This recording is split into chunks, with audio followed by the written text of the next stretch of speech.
This Friday, we'll be crossing live to UNESCO headquarters here in the French capital, where RFI English is covering Paris Talks, a forum on the future of humanity and nothing less. And this year's theme is the future of conflict, complex sources and innovative solutions. And joining me today is RFI's David Coffey, who will be conducting a live roundtable from the sidelines of Paris Talks, and Keenya Hofmaier, who is the content coordinator of the forum. Welcome to the studio. Thank you. Thank you very much, Ollia. So firstly to you, David, what is happening exactly on Friday? Well, Ollia, from our side, RFI side, I'll be joining you on air from about 3:30 p.m. Paris time, and that's 14:30 GMT, if you will, from the sidelines of the talks, where I'll be joined by some of the people attending and participating in the forum. We'll have our mobile outside broadcast studio in place, all logistic issues hopefully crossed and boxes ticked, and we won't have any issues. But we will be discussing, well, the main theme of the forum, which tackles the sources and solutions of conflict and future conflict, but we'll also be taking a look at current conflicts that are currently gaining momentum and how they should be addressed before they escalate, and of course the challenges to peace and security in the digital age. Now, the guests have all been hammered down by Keenya and myself to a certain point, but I'm not going to let the cat out of the bag just yet. But indeed, we are joined by Keenya Hofmaier.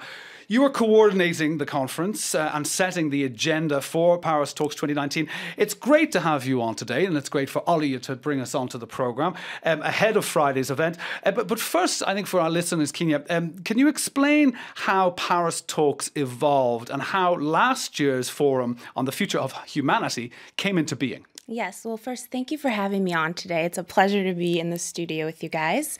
So just to answer your question about how we came to be, essentially Paris Talks kicked off last year, 2018, as an extension of Expats Paris, which is an international organization in Paris for expats and newly arrived professionals from various countries, just to gather, connect, network, and embrace each other's cultures. And within this community, we really realized over the last few years that they needed an intellectual outlet or wanted a platform, a space to share their provocative and challenging ideas on just that, the future of humanity. So that's how our idea came to create a conference for English speakers on this subject. Okay, so this year's Paris Talks, Keenya, is going to be taking place at UNESCO headquarters in the 7th arrondissement here in Paris. Tell us why you were inspired to focus on the future of conflict this year, or why did you choose the future of conflict for this year's theme? Yeah, well, it's already a big topic to tackle in and of itself. But last year, when we did have our first conference on the future of humanity in general, the common thread we noticed with all the talks, whether they revolved around technology or social policy or just parenting and raising children, the common thread was conflict and issues that arise in these different areas of expertise that our speakers were talking about. So that is essentially how the idea came. Okay, this is something we have to address: conflict and, more importantly, resolution and peaceful futures. Okay, and what are the main themes now within that? Because, I mean, when one sees the future of conflict, finding solutions and trying to address these complex sources, you go, well, where do you start? Do you start with water resources? Do you start with the current wars that are happening, the future wars that are online? Yet again, it's a whole mixed bag and it's a vast topic. So can you go through what the main themes being debated this year are? Yes. When we were deciding on the themes for this year, we really went through different research from various institutions like the OECD, like the United Nations, on what they had identified are the top sources of conflict in the 20, 30, 40 years to come. So with that, we were able to hone in on essentially 6 or 7 different themes, which are terrorism, gender equality and anti-discrimination measures, climate change and environmental issues, as well as failing global leadership. And so a specific talk we will have is on Brexit issues specifically and how that weans into leadership in general. So that is how we honed in on certain topics. But again, it's not exhaustive. As you said, conflict is wide-ranging, but we wanted to focus on the primary aspects of conflict that really will affect us all in the century to come.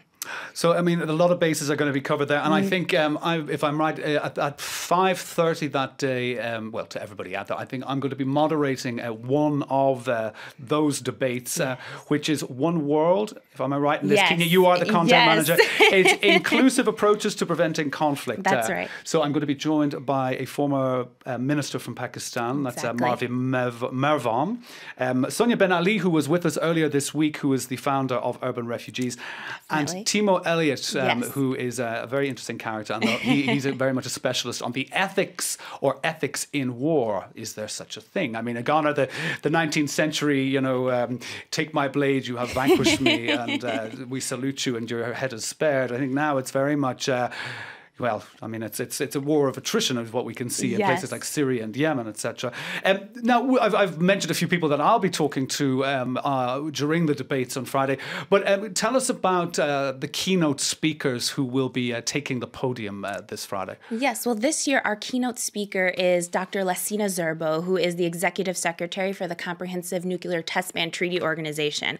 So we are really happy to have his perspective because this is someone who is very instrumental in getting this treaty ratified in nations all around the world. And so just nuclear war in general, that's a huge topic. It's still, unfortunately, one we're faced with as we continue on in this century. So it's a very interesting perspective to have and a good person to open up a conference on conflict of this nature. Well, indeed, very serendipitous, seeing that the United States has pulled out of the treaty with Russia, and so has Russia on the Non-Proliferation Treaty of the 1980s.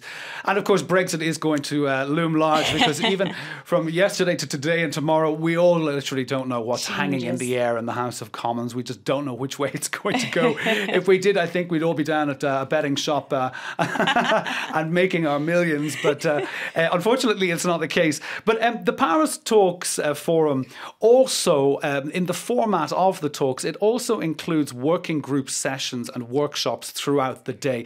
Explain how they work. How many people participate in these closed working sessions? Yes, this is a key aspect of our conference this year because we really wanted to involve citizens and our participants in the solutions, not just having things come from the top, but bottom-up collective approaches to the future of conflict. So essentially, our working sessions will cover the 6 or 7 themes I identified that are key to conflict as we see it in the 21st century, and they will be led by experts in each domain. So each working session will consist of 10 to 12 Paris Talks participants and their working session facilitator. At the end of these 2-hour sessions, they will come up with an innovative and feasible recommendation or solution to the challenge at hand in those different topic areas. And the goal is, of course, at the end of the conference to announce the preliminary results from these recommendations and to see how we can move forward with a sort of call to action. Indeed, when everything has been signed, sealed, delivered, the debates have been talked through, and the outcome of those working groups have been declared, what's the next step then?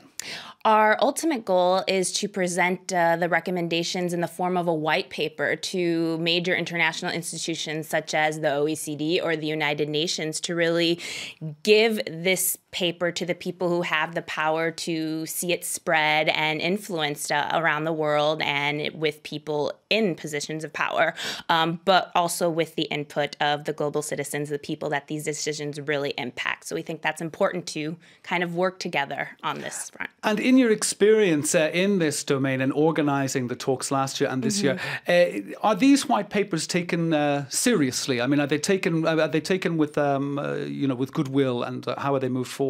Well, first and foremost, we have definitely taken it seriously because last year we didn't have this aspect in our conference, and we promised action. So this year we really wanted to deliver, and this is our delivery piece. But to answer your question, I think they are taken seriously now, especially if you consider in France the grand debate with President Macron, and every community that he visits, every organization, they have a white paper, some sort of recommendation they want to give to him and his ministers to show this is how we're contributing to solution. And so I think global leaders really are paying attention to what people have to say in the forms of these presentations or otherwise.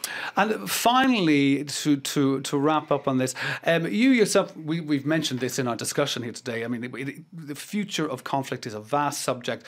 What do you hope the outcome of the Paris Talks of 2019 will actually be? What about yourself personally? What do you hope to get from it? Personally, I hope, if nothing else, what people hear and participate in during the conference will really challenge the ideas and convictions they already had in their head before coming to the conference on Friday afternoon. I just hope they take the time to really consider other ideas and to kind of critically think about the different solutions and ways we can reach a more peaceful future. Because conflict is inevitable. It's a part of a human condition to an extent, but there are ways to resolve it and to move forward cooperatively with everyone involved. Okay, Keenya Hofmaier, thank you very much for being on the program. Keenya from Paris Talks, the content coordinator.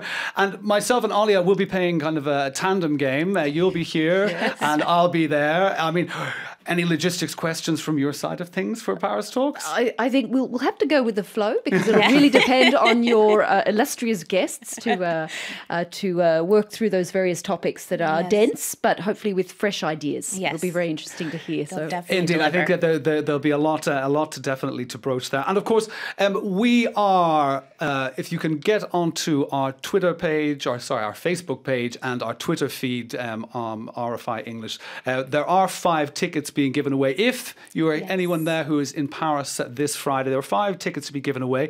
So click onto our Twitter or Facebook pages and you can be part of that draw to attend the Paris Talks 2019 at UNESCO. That will be kicking off at around 1:30 p.m. on Friday. Perfect. looking forward to it. Thank you to you both. Thank you, Ali. Thank you, David.